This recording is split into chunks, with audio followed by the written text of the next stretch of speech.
ponę Heleną Hlubocką, kuri yra partijos Krikščionių sąjunga politinė patarėja ir generalinė direktorė. Jis skaitys pranešimą tema Demografinis atsparumas per šeimas. Politiniai būdai kovoti su gyventojų skaičiaus mažėjimu. Prašom. Dear ladies and gentlemen, thank you for inviting me and Labadiena, ponės ir ponai, dėkoju už galimybę pasisakyti, labai patiko prezentacijos, kurias jau girdėjome. Kas esu? Aš esu krikščionė, motina, žmona, esu politikos patarėja Krikščionių sąjungos patarėja politiniais klausimais. 2023 metais matome, kad labai krito gimstamumo lygis ir jis buvo mažiausias per labai daug metų. Ir panaši situacija yra visoje Europoje. Mirtingumas padidėjo 2012 metais ir tarp mirčių ir gimstamumo mes turime labai didelį tarpą. Mes pažiūrėjome ir Lietuvos situaciją ir matome, kad Lietuva turi aukščiausią neigiamą natūralią gyventojų kaitą ir gimstamumas nesantuokoje 1993 metais buvo 17,7%, dabar yra 41,7%. Lietuvoje yra labai didelis procentas namų ūkių, kuriuos sudaro vienas suaugęs žmogus ir nėra vaikų. Europoje tokių namų ūkių yra 30%.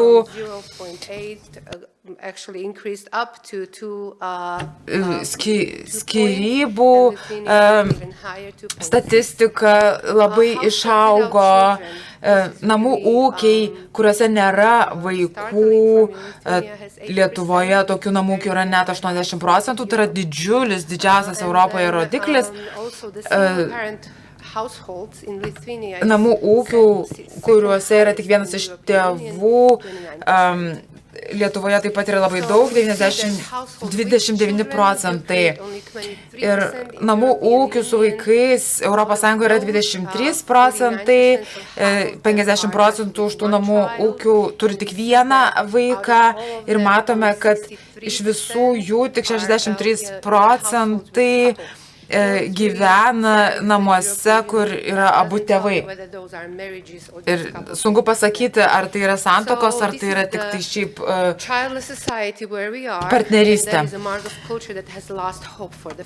Ir bevaikė visuomenė yra viltį dėl ateities praradusios kultūros ženklos. Matome, kad visuomenė juda ta kryptimi dėl to, kad visuomenė, kad tokia visuomenė yra apdovanojama, normalizuojama tam tikri dalykai. Ir mūsų elgesys atspindi įsitikinimus, kurie buvo suformuoti prieš daug laiko. Ir šis mažas gimstamumas parodo, kaip visuomenė supranta šeimą ir gyvenimą. Ir dabar turime suprasti, kaip mes žiūrime į politikos formavimą. Ir pirmiausiai norėčiau pasižiūrėti į praeities ledkalnio modelį ir viršūnėje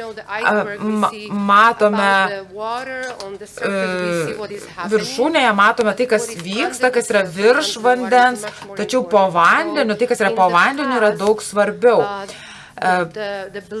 Praeityje įsitikinimus lėmė judėjų krikščionių tradicija.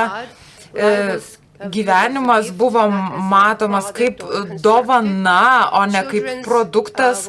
Vaikai buvo matomi kaip palaima ir bendras gėris. The values flowing from that set of beliefs vertybės, kurias rėmė tokie įsitikinimai, buvo tokios, kad atsakomybė yra labai svarbu, pasiaukojimas yra reikšmingas, tąsa per kartas yra labai svarbi ir būtent tokios vertybės formavo tokios struktūros kaip šeima, kaip labai svarbia visuomenės dalį ir buvo stiprus bendruomeniškumo jausmas, nebuvo daug judėjimo, dominavo žemės ūkis, kuris rėmė šeimas.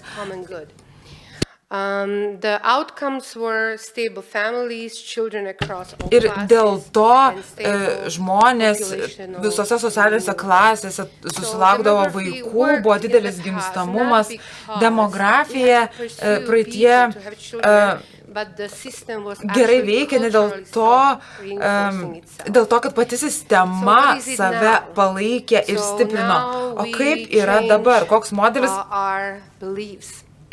yra dabar? Dabar mes pakeitėme savo įsitikinimus. Mes turime kitokias ideologijas, turime sekuliarųjį humanizmą, yra aplinkosauginės teorijos, yra marksizmas, yra progresyvizmas, visos šios ideologijos. Jos susitelkia į individą, reikšmė nėra suteikiama Dievo, reikšmė suteikiame patys ir priklausomybė nuo kitų yra nesėkmė ir vaikai nebėra tai, ko mes norime, tačiau ateitis dabar yra tai, kas yra grėsmė, ko mes baiminamės ir žmonės yra matomi kaip virusas, kuris pažeidžia planetą. Ir yra žmonių, kurie sakys, kad jau nebereikia turėti vaikų.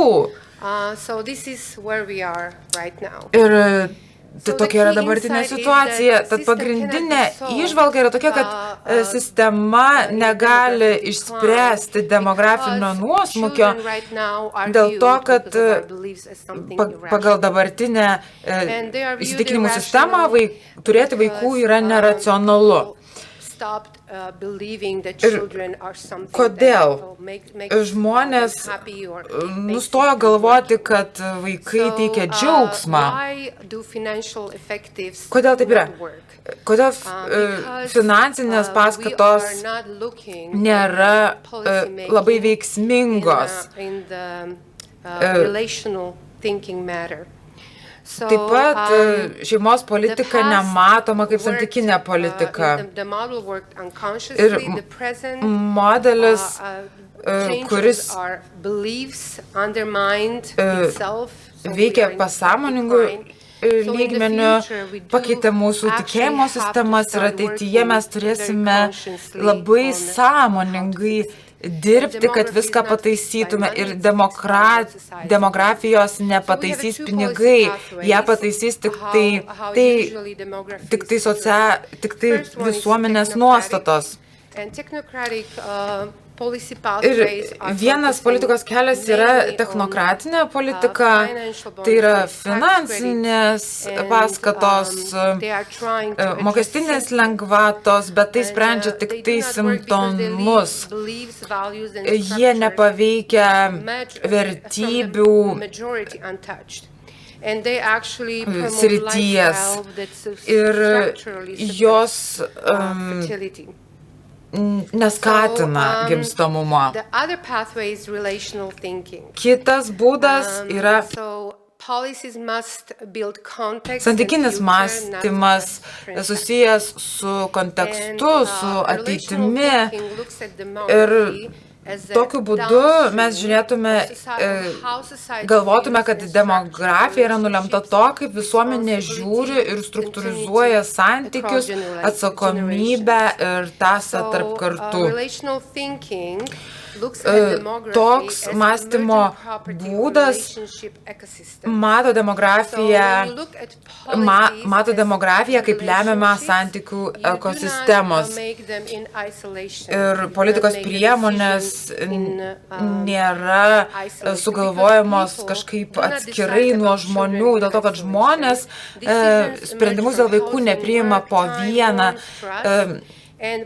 Tuos sprendimus paveikia daugybė kitų klausimų ir sąlygų.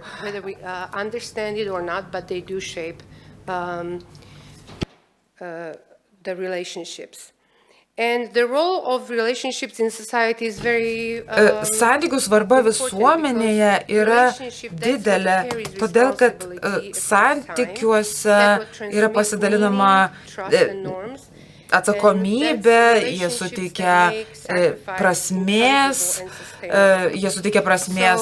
pasiaukojimui.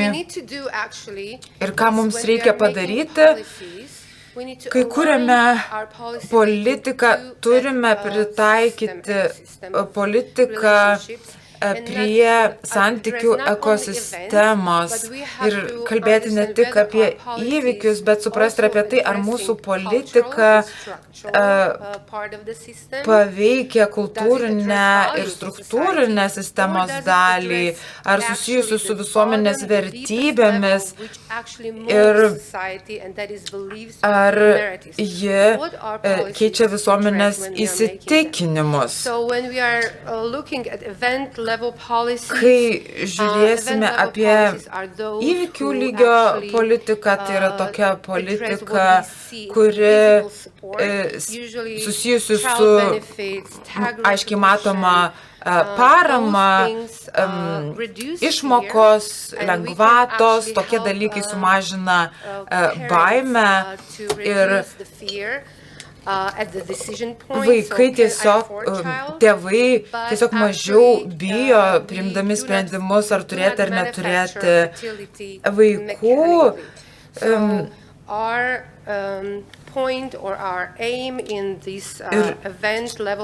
Ir šio lygio politikoje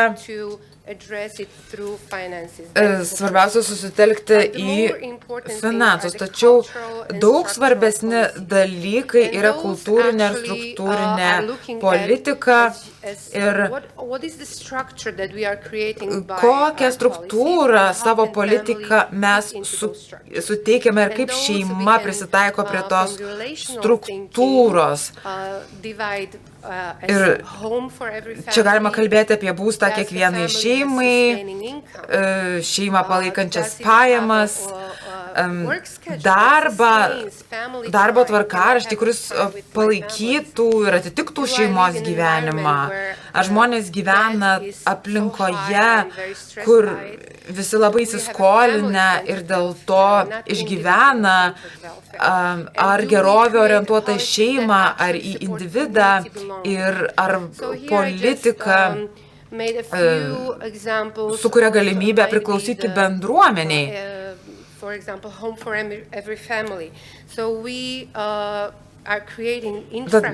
Mes sukūrėme infrastruktūrą, kad žmonės jaustųsi priklausantys tam tikrai bendruomeniai.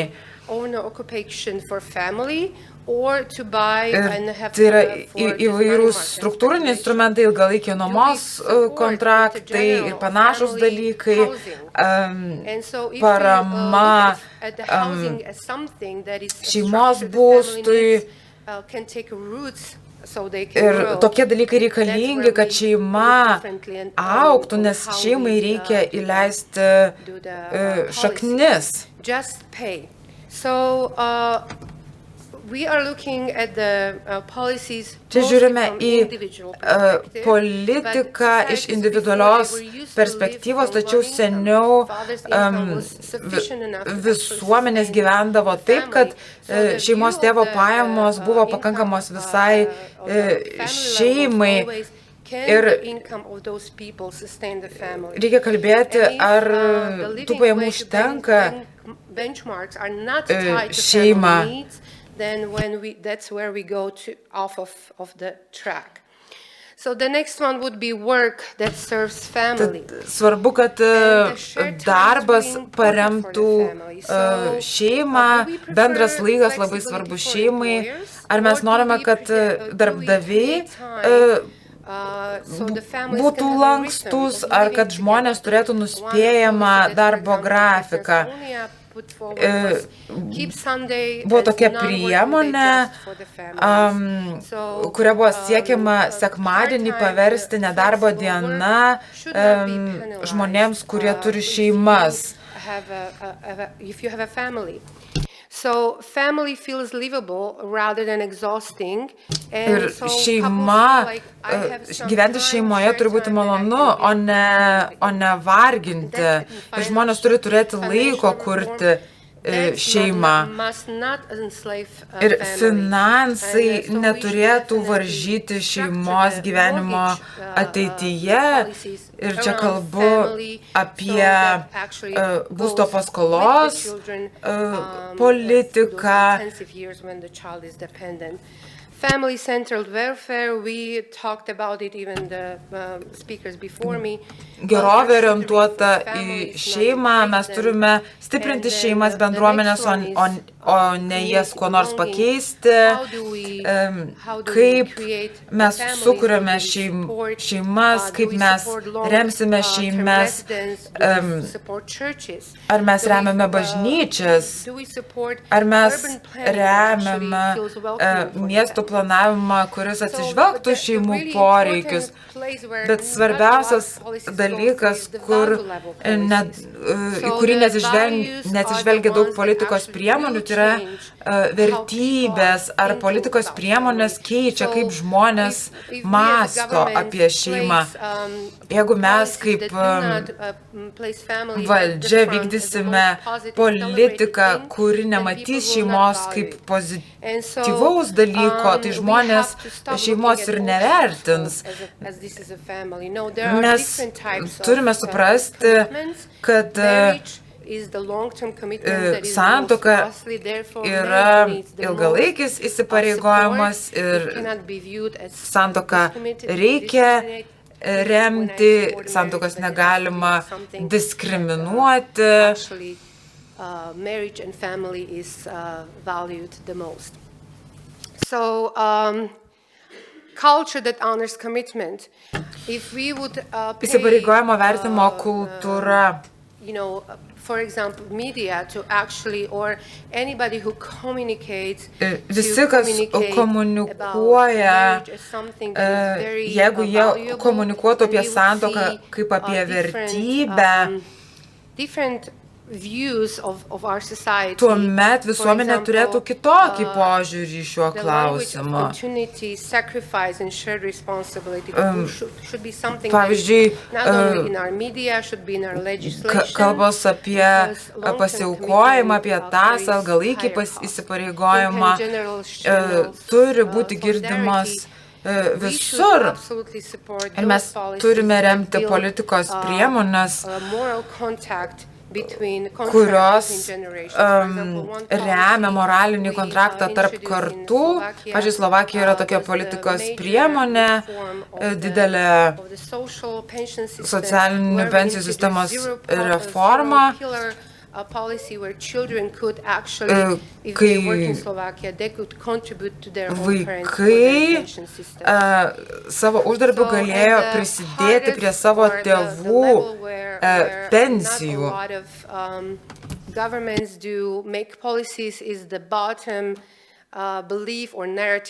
Ir dar yra politika, kuri susijusi su naratyviniu visuomenės lygmeniu. kiekvienoje visuomenėje dominuoja tam tikra istorija, o dabartinė visuomenė galvoja apie individo optimizavimą ir reikia šį naratyvą pakeisti į visuomenę, kuri būtų orientuota į santykių tąsą ir atsakomybių pasidalijimą.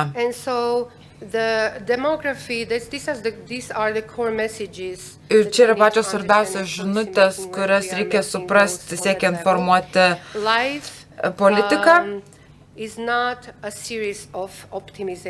Gyvenimas nėra optimizavimas ir pasirinkimų kiekis nesukuria prasmės. Svarbu yra tąsa tarp kartų, tarp bendruomenių ir vaikai yra svarbus tokioje kultūroje, kuri tiki ateitimi.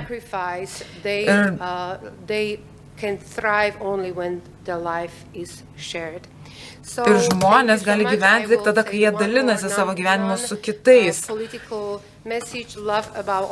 Žinoma, meilė yra svarbiausia už viską ir kaip piliečiai turime mylėti savo tautą labiau nei bet ką kitą, turime ir pasiaukoti dėl jos ir politikai turėtų mylėti savo tautą, mylėti tą tautą labiau nei 4 metus parlamente. Dėkoju.